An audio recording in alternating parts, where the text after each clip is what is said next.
Commence à être différent et avec, des sujets simples et des matériaux tels que le fusain, le pastel. On commence finalement à appréhender, ce dessin-là comme, une véritable œuvre d'art. Donc on est, à nouveau dans un moment, de rupture, le sujet qui s'éloigne et puis les matériaux qui diffèrent et puis le support aussi qui diffère parce qu'un dessin, sur un simple papier, ça peut devenir une œuvre d'art. Un dessin qui n'est pas terminé, hein, le non finito que, on a déjà vu, chez Auguste Rodin, chez Michel-Ange aussi, c'est, finalement, ça peut être une œuvre d'art, cette notion d'inachèvement qu'on voit beaucoup dans le domaine esthétique, c'est quelque chose qui est aussi, appréhendé, d'ores et déjà comme quelque chose qui, est de l'ordre, de l'œuvre d'art. Donc on commence à explorer de nouvelles, frontières de la représentation. On l'a vu, hein, la dernière fois avec Kandinsky, avec Malevich. On reverra, 2 œuvres de ces 2 artistes avec Klein évidemment et ses monochromes, ses couleurs pures, hein, où il est dans, l'IKB, donc son fameux bleu. Les outils qui diffèrent puisqu'il utilise les corps comme des, pinceaux, vivants.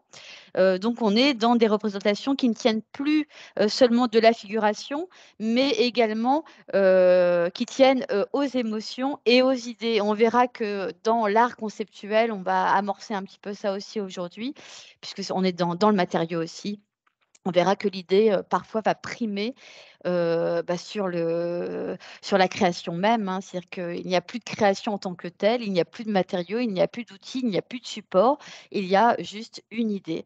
Alors c'est quelque chose qui est parfois difficile à appréhender, mais il faut savoir que ça existe et que c'est quelque chose qu'on doit explorer, sur lequel on doit s'interroger.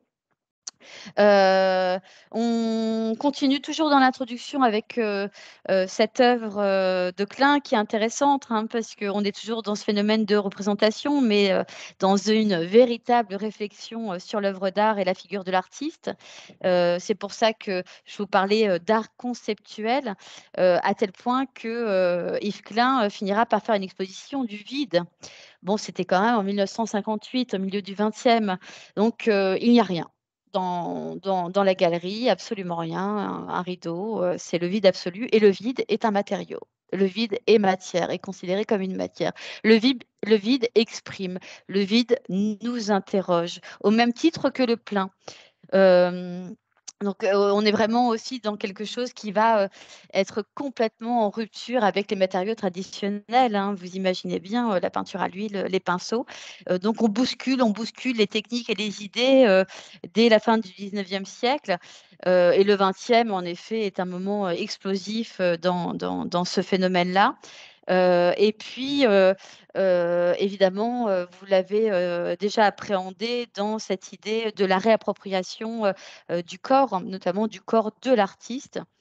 On le voit avec Marina Abramović, qui est l'une des plus célèbres dans ses performances, mais aussi avec, Gina Penn je ne sais pas si vous la connaissez, on la verra sur d'autres conférences qui fait aussi des performances et qui a tendance à se lacérer, le corps et à montrer ces performances-là, donc à explorer la souffrance, exploiter la souffrance et on annonce le passage donc de la représentation à la présentation. La présentation, on aura 3 conférences, hein, sur la présentation qui est aussi une entrée, très importante au programme des arts plastiques. Le corps n'est plus représenté, il est devenu lui-même le support de l'œuvre. Donc on voit, une très belle photographie de Jean-Luc Vernat qui est un artiste, qui se couvre de tatouages, qui exploite son corps comme un support au même titre que Ornans, qui, s'est fait implanter des cornes sous-cutanées au niveau du front, qui est aussi une artiste qui utilise son corps, pour pouvoir, finalement, transmettre des messages, hein. Alors, Ornans, c'est un message qui est plus un message féministe ou en tout cas